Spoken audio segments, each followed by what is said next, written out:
Welcome to Backstage with Richard Ridge. It has been over 20 years since the iconic musical Hairspray opened on Broadway, and now three of the show's original stars, award winners Marissa Jaret Winokur, Kerry Butler, and Bell Bundy are back on stage together in their brand new show called Mama, I'm a Big Girl Now, and I caught up with them here at New World Stages.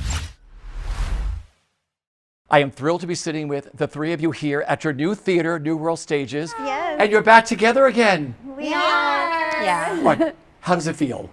So fun. So fun. We really have had a good time putting this show together, and our friendship is deeper than ever. For sure. Yeah. For sure. It's been really nice getting to this time in my life and having two friends that are like, I can call and be like, my son's doing this, my husband's doing that, and like just, even when it's not, has nothing to do with the show, to just be like, oh my gosh, women who are going through exactly what I'm going through is something so valuable that I didn't know I needed, and I'm so grateful to have it. Yeah. So how did the idea come up? Who called who? I know there's something like, how did this all sort of come about? So Laura and I were doing a concert in Utah, and we saw the 20th anniversary Hairspray. We're like, we should do a concert with Marissa. Called Mom, I'm a Big Girl Now. And we sent her a video. And she never responded. She never responded. She didn't get it. I didn't get it.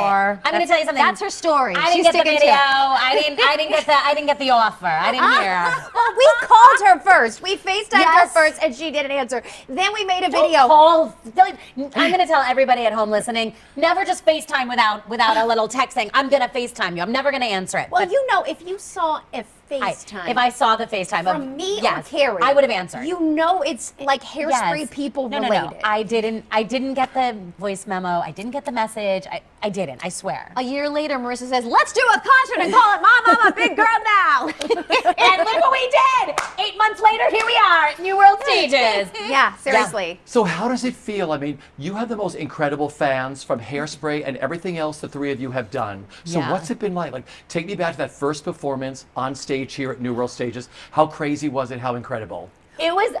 I'm going to tell you something, because the stage is, obviously, you're in a very intimate space. So the curtain opened, our first show, we marched down singing Mama, I'm a Big Girl Now, and I was like, as close as I am to you, to the person in the front row, and I was like, oh, maybe we need to take a step back. I was like, oh, calm your face, lady, calm your face, because I was like, oh, we're like, it's so intimate, but that's what makes it so special. But the first night I was like, oh my God, we are so close to that front row.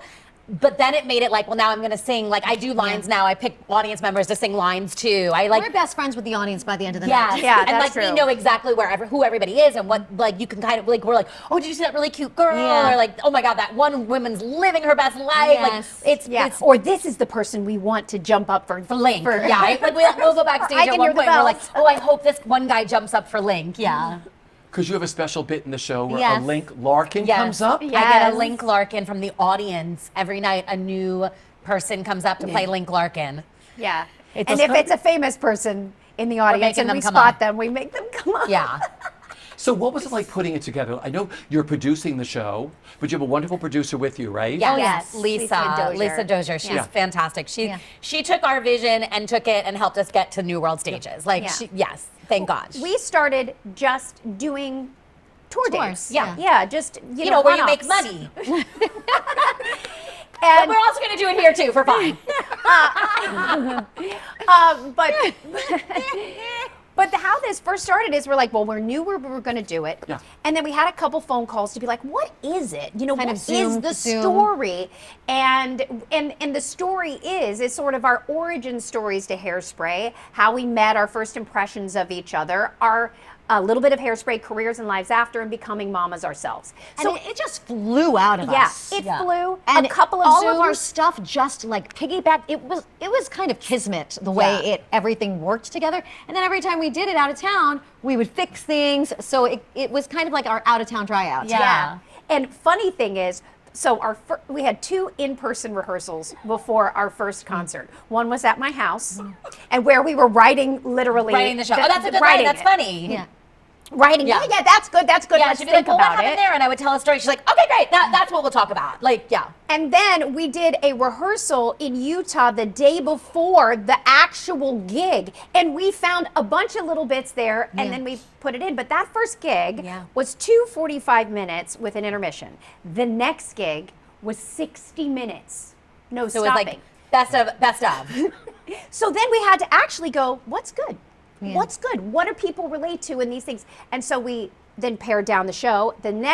After that, every gig was 90 minutes, no intermission. And that's what our show is now. And that's what the audience wants. But we were able to sort of have it be what it is, really give it a critical eye, like a really chop, and then build it back out. We did one, a theater asked us to come just for like a donor dinner at one point, and we were able to get it down to 30 minutes. Yes, we did the 30 best minutes. of 30 minutes, and we were like, yeah, we can do 30 minutes. You can get the best of us for 30 minutes. Like, sure, like we're in. Like, so we've really been able to figure it out, and then coming to this space.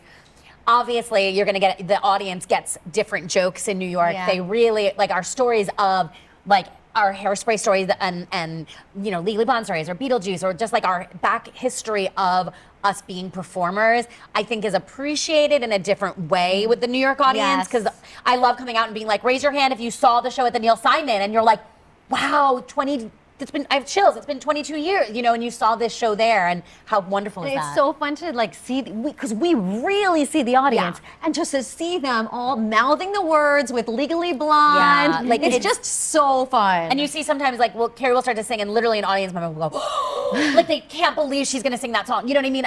And we again because we kind of are all on stage the whole time too. We're here and supporting each other. But watching the audience watch my friends sing, it literally is my favorite. Like when she does Legally Blonde stuff and there's like young girls like singing everywhere and I'm like, they could never have seen her do it. They know the show, they watch the MTV version, or whatever it is. Or when she does like her Disney music, like sometimes we have little kids that are just like, oh my gosh, I'm so happy to it's just, my favorite part is watching the audience watch them perform, and it's just really special. And to watch you perform too. Well, I don't watch them watch me. Well, I do. Thank you. But see, this is what I love. It's called sisterhood. Yeah. And the point is, you all met. I knew you from when you were doing Ruthless. I remember her coming to Brad's living room. Her feet wouldn't even hit the floor when she was in Ruthless. And I've known you two from the very first days. You arrived in New York. Now, take me back to Hairspray. Like in that rehearsal room, where did the bond start for the three of you? Like, do you remember that day when you were like, I'm going to be Marissa's friend. I'm going to fall in love with Kerry. I think it was always in mutual respect and thinking each other was funny, that still exists, right? Like thinking each other was good on their game. But I definitely think for me, with me and Kerry, we were promised that we would get our own dressing rooms in our contract, and they ran out of dressing rooms. And we've always been scrappy. And so the only two people they had the courage to ask whether they would be willing to share is me and Kerry. So our bond. And we were actually like, sure. Yes, I don't want to be alone anyway. We started swapping secrets immediately, and I mean the things she knows about me in the early 20s, Lord. So that was the beginning of that friendship, because you're roommates, you are. And our dressing room was honestly like the bathroom. It was the size of a closet. Yeah. So would you visit her in her big dressing room? No one was allowed in my dressing room. Well, we sometimes would knock on the door. But I also had a sign. I had a sign on my door that was literally like sleeping. Don't come in. I was Marissa really need to be in the zone. I came into that show and was like, I'm not here to make friends. Like, I mean, I made friends, obviously, but like, I was like, this is like, not to be like super dramatic, but I literally had just had cancer. Yeah. Like, I was like, I was in that mind frame of like, I am here because my dream was about to happen, and I'm being allowed to do it, and that was my purpose. That was, I am going to stay healthy. And I'm going to stay healthy. I'm not going to get germs. I'm not going to party. I didn't go to one party. I didn't do anything. I didn't have. There were some good parties. There were a lot of firsts, and I didn't do. Show. Yeah, I didn't. So my dressing room door basically was like always shut. Yeah. But Marissa and I were really close because we had all our scenes together. So in all our downtime, she would be like, what's happening? I'm like, you're okay. Yeah, no, don't worry, the sound is okay. You sound amazing. I never mentioned this, but I remember you coming upstairs and bringing us like notes. Do you remember this? You would like bring us cards. Oh, not notes of like law. Like No, I not- wasn't not giving like- notes. like you're missing your laugh on this Bell line. Bundy. No, they were like notes of love. No, I'm they sure. were like I get little little like cu- cut out. You No, would like yes. stay between shows and like make nice things. Yeah, for yeah, yeah. people. No, I did. Because I always had those cards that you'd pick and like the heart. inspiration Yeah, things yeah, yeah. and stuff like that. So I probably was like giving you them. Like that was like, oh, I like this one today. Yeah. Oh, please. I remember my Post-its all over my thing being like Jack O'Brien would be like, he would tell us like, just trust the words. You're not funny. The script is funny. Like if you think it's funny, then the audience won't think it's funny. So I really learned my comedy from Jack. Like the minute you think it's funny, the audience, then they don't have to laugh. So like the straighter you do comedy, the better. And I would post anything he would say because he would always have these like, Jack O'Brien had these amazing things to say, and I would write them down and then I'd put them on my mirror, like remember that, remember that, remember that. Like I wish you still had those. I know. Yeah. Do you remember Judine? Every note session, she brought a notebook and she'd be like, there's a quote. And then she'd go, look that up in the dictionary, that word. But I remember she had like a book of quotes from Jack I wish O'Brien. she still had that. Yeah. She probably still does. I always called him the Buddha of Broadway. But Everybody who's ever worked with Jack would just sit in the rehearsal room in between and just listen to the stories. Yes. Like the lore. No, Yeah. yeah, it's funny because I in? don't really remember. I don't remember like direction from him. No. But I remember direction. Yeah. Like more inspiration. Yeah, like it was Inspiration. never like walk here, do Right. this No. direction. It was like Guidance. yeah, but like in like the big purpose, yes. like big picture, and you'd leave being like, we can do anything. Like that's how Jack O'Brien makes you feel. the world Yeah, literally. Yeah, literally. And you did with Hairspray, and you did motherhood. yes. All of you are mothers. You were the first, right? Let's talk about motherhood. Oh, Wait, no, I you was. were. You were, I was. right? All right. Yeah. Yeah, because I'm the oldest. I think I wanted to be a mom probably first. Yeah, I 'Cause remember talking to I was you the about oldest. it. I remember talking to you about like, do you want Yes, kids? And you would, yeah. and you told me then I'm going to adopt. And I always knew I wanted to adopt. And I remember the day you told me that you were going to, and you were waiting for Seggy. Yeah. Yeah. I know that I remember when for your baby shower, I remember just being at your baby shower. And like, it's so funny because we have pockets in time where like Yes. we would for all of us. I mean, Yeah. there's always been that thing where it's always been in my orbit, like what's going on with Kerry, what's going on with Laura, but it wasn't like a daily, like Yeah, because we lived so far away. and we had such different things, but it was always like, oh my gosh, I have like photos of us at different things where I was like, oh thank God, there's my girls, you know? So, and I think like when I was having a child, I had my surrogate and it was like this whole thing, but I was also like focused on, I was like shooting a TV show in LA and it was like, just keep going, it was kind of like Hairspray for me with having a child too. It was very much like, eye on the prize, stay focused, just have the baby, just figure it out. It was like nothing came easy for me ever. So, but like being a mom now and having my friends, it's like really nice to text them like, oh my God, I'm at tennis, I want to die. And I'm texting this to them and she's like, well, you're going to miss it next week. And like, I know you're saying that, but I know you love it. You know what I mean? And it's like, and like with Laura having a 5-year-old. Tantrums. And we're like, yeah, we've been there. We know. Like You'll get through You'll it. get through it. And I would never, and I'll tell you right now, when Zev was 5, I would not have done this show. And so I look at that and go like, oh my God, she's going home. She's like, oh, I'm a little tired today. I'm like, yeah, because you were a mom all day before you came into this show tonight. So like, I have a much admiration to both of them. There is a reason we only do 5 shows a week. Yes. Yes. Okay. We got bedtimes. There's things to do, and that's what's nice about being able to sort of decide what the schedule is together. But I remember following Kerry's insane career, through after Hairspray and doing over 12, doing 12 Broadway shows, right? So she wins the prize, right? There you go. She wins. I mean, she did that with 2 kids. She did that. And I remember always being like, well, I can't do a Broadway show until my son gets older. Like I can't do that. And then I would be like, man, Kerry has 2 kids and she's doing another Broadway show. Like, because I would be like, oh, I can do TV and film because it's just different. You're not worrying about, for me, it's different. I'm not worrying about singing. I can learn my lines on set. Like, it's not like taking over my life. But Broadway to me, like, once I'm in a show, it's like, I can't sing, I can't talk, I'm not talking on the phone, I don't want to talk, I don't want to fight with you. And I remember always watching Kerry and being like, she's in another Broadway show. How is she doing this? I love that what Marissa holds back is fighting with people. I when can't she's fight with doing people if I'm doing a Broadway show. This is great. I did last night. I was yelling. I was so mad at my husband last night, and I was like, I have to sing tomorrow. We cannot fight about this right now. And then I was like, I'm so mad at you right now. You're like, whoa. No, I can't. I can hear the bells. Okay, I have to go to bed. I have to go to bed. That's how it went. And he's like, but he was with me during Hairspray, so he knows. He knows to stop fighting. Yeah, my husband doesn't. So we already were like, oh, we got to talk to Tom. We have to talk to Tom. Yeah. Oh, we need to get our husbands to take Tom out and say, this is the difference when it's a musical. Yeah. Like, don't ask her to wake up with the 5-year-old. Let her sleep in. She has 2 shows. Both of our husbands know. No. They know. My husband is home buying flowers right now to deal with something that we have a photo shoot tomorrow. And I'm like, you need to make this house perfect. I am not doing it. Whereas Tom doesn't know that he has to do it. Tom does feed the sheep and the goats and is doing all the things, but he'll send me a note like, hey, can you get up with Huck tomorrow? Yes, no, maybe. And I'm like, hell no. I'm going into a 5-show. What are you talking about? No, I'm sleeping in another but All room. the girls, they'll tell you why. He met me when I was, at that time I was touring doing country music and I was doing TV. And so like Marissa, it's like TV is like drinking a cocktail on the beach, okay, compared to Broadway. I'm not going to say that to TV people. Oh, we got it. It's hard. Single cameras are harder than the multis. For sure.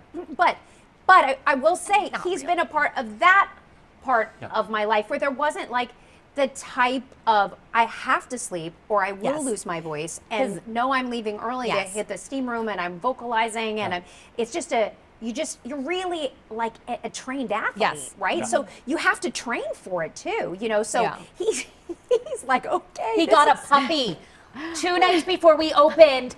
He got a puppy. He brought a puppy home 2 nights before opening weekend. Who's training this puppy? He is. I'm not. But you are bonding with it now. Oh my gosh, she's so cute. But I mean, that's how green he is. He got a puppy. It's like having another child. Yes. And what we were saying, you asked like about our bond. It's grown and developed throughout the years because she was so disciplined during Hairspray, and we were like, and when she moved to LA and I moved to LA, then it was like, hey, Laura, I'm having this party, or I'm filming this thing. Will you be in it? I'm having a party. You come to my thing. We've done TV shows together. I was in your little pilot. So the bond happened for us post Hairspray. The way that the bond had happened for them during Hairspray. And how you guys during Hairspray. And then every time I came to New York, every time I'd call Kerry and be like, what are you doing? What show are you in? What am I going to come see you in? Like, what am I seeing you in? And do you want to meet after for a drink? What is one of the favorite moments that one or the other one of you do in this show? Like, what's one of your favorites that Marissa does and what Kerry does? Okay, so my favorite for me that Kerry does is she sings Part of Your World from Little Mermaid, and it is literally has never been sung better. I'm sorry, I hate to say, no offense, but it is. It literally brings me to tears, and who would have thunk that would bring me to tears? There's also another moment that she has that also brings me to tears. So I love those Laura moments. cries a lot during our show. Really, those moments. No, and lot, when you sing "Hey Old Friend," I think now that's my favorite thing that you do. Oh, I love that. Yeah, I love Marissa's Some People. Yeah. And I love actually Laura Bell's like tapping and all the stuff in Some People. I just sit there for the most part and just am so entertained every single time I see it. Yeah, I'll say Laura has a new bit, but I'm not going to ruin it for the audience. That's my favorite thing, and it's because I came up with it, and I literally said to her, it's my favorite thing because I came up with it, and I said to her, all right, Laura, you're going to do this, and you're going to steal the show right out from under me. And she was like, should I? I go, if I'm telling you to steal the show from me, you steal. And I mean, it's like my favorite thing in the whole show, and she does it, and you'll come and you'll see it, and you'll go, that's what she's talking about. Kerry, for me, so Kerry sings every song flawlessly, obviously, because it's Kerry, and that's like what she does. But Kerry actually takes this, has a moment where she talks about meeting her husband and her life, and I don't want to say it's like a 7-minute like stand-up act because it's not, but it's like, but she has this great storytelling that's like so perfect, and I love that.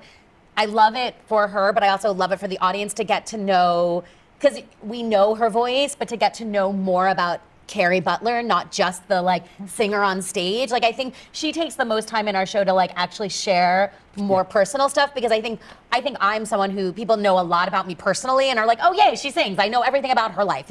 So I love that Kerry gets to really show who Kerry Butler is, not just the singer. Yeah. So that's I like that the most. Yeah, I love that moment too. It's so funny. So finally, what are you each enjoying the most? You are spreading so much joy with this show. I'm saying being back together again, what are you enjoying the most? I think Being together, and also I think there is something too, like right now we do need to experience joy, and you can feel it. You And really from feel us, it. as much as the audience, like for us, it's an escape. And for Yeah. us, it's bringing us so much joy Yeah. and power. Yeah. I Yes. think like Right. the thing, like I keep saying, well, no one asked us to do this, but here we are doing it. And it like gives me chills because it's almost like it's so empowering to be like believing in each other. I wouldn't have done it by myself, but I had them believing in me believing in them. And I'm like, oh, we can do this together. If we get together, we can do anything. And I've been loving that, like, there's a lot of moms coming with their daughters, and there's, you know, a lot of people just like loving it or saying, like, I saw you 20 years ago. But like, I'm loving that people can see the three of us together after 22 years and supporting each other and loving each other and being strong and working and being moms and kind of like, and I can cook too. Like we're And letting doing each it. other shine and Yes, show and how we're- tough the business is, and we're And we not talk- jealous of each other. And we talk about that, like things like how hard it's been, even like, so I love like young actors seeing like, I won a fucking Tony Award and I'm still gonna come up here and tell you like, this wasn't easy and this was weird. And I think that's like, it's good for people to see, like, when you see people who you are like inspired to be like, oh wait, I'm having a struggle. Yeah. They had a struggle, or they thought they were doing that show and they didn't get that show, but then they got that show. And it's like inspiring, I think. Yeah. Yeah, we definitely talk about our struggles and very embarrassing moments. Yeah. And I think that is an important thing for people who are aspiring to hear, right? Like you're like, if they failed, it's okay if I failed too. Yeah. And the good news is we've failed up. Yeah. And I do believe that's how failure works, because there are no real failures. There's only just lessons learned and different opportunities. And that's how we definitely look at it. We all look at it that way. Like one door closes, another window opens, and then you just jump out of the window. Yeah. With your two best friends. Or paint some vanities. Exactly. Literally. And there is something to, we just had a freaking idea. We reached out to our other friend. Took her a little time to call back, But then once it got going fast Yes. and furiously. And I do think, like, in teams, you can get things done more in community than you can by yourself. Yeah. Like, they definitely push me. I definitely push them. Like, we all do in different ways too. Yeah. Where I'll drop a ball, the ball gets picked up, or like if someone else drops the ball, the vanities still get painted. You know what I mean? Right. Like, but I mean, you know, don't be a bad. Just talk to her on the phone of how it's done, and it gets done. yeah. But I think, that's kind of, and it is like that across the board. Like, Yes. because like people have been really loving our social media, and like if I could just stay home and never do social media, I would. And like Carrie's like, we're doing our TikTok, we're doing our social media. I'm like, oh my God, Carrie, I've got 10 more minutes. And then I'm like, oh my God, this one was so much fun. I'm so glad we did that one. You know what I mean? Like, or we'll like be at Laura's house. She's like, I have this idea. And I'm like, oh my gosh. And then we force each other out of our comfort Yes. zone to make things even more comfortable. I was so nervous when you guys, I don't want to learn anything new. Oh. I was so nervous It's so true. when I decided I was going to change all the words Oh my to God. those songs and she make them wrote parody. some medleys. And we said we're not doing any medleys. We're like, we're too old. We're to too learn. old to learn new music. I'm not doing it. She wrote 2 phenomenal medleys. And they stopped the show. Yes. And we learned the first one. so fast. So fast. We were like, Yeah. the first time But I they was gave it to so us, nervous. and we sang it, and we were like, oh, well, that's our best number. Like, Yes. literally, we were like, oh, this is why I want to do this show. Yeah. When I send you anything, Oh, yeah. like even I just write back no. no, you don't. I wait when you first say no, but then when I send it to you, initially I was like, looking at the phone like, are they responding? Are they responding? Are they responding? I remember being like, oh my God, we have to respond. It's so good. Why haven't we responded? I do remember that first one. Oh God. I know, because you want to listen to it and you're like, wait, am I crazy? Is this good? If I tell her it's good, then we're doing it. So I have to really make sure I want to do this. No, we have this, Laura and I have this thing where Laura will ask me something and I'm like, I'm not really into that. And then like, I would say, and then it's like she waits like for me to, and then I'm like, all right, I'll give it a try. And then I'm like, well, that worked out perfectly. Yeah, it's like, yeah. Because we are directing each other and producing each other it notes, and being like, oh, maybe if you try this. And it's like, it's a weird, like it's, so you have to be very careful, obviously, because we're so close, but we also, like, we all know, like, if I see it, I'm like, I know how to help fix that more than, and I always want their help to fix my stuff. Yeah, I think they are more initially discerning. I'm more like, what about that? I could talk to you forever. This is a 22-year friendship. Like I said, it's full circle moment. You are back on stage together in New York with your glorious show. Thank you for taking the time to sit with me at Broadway World. Thank you so much. Thank you.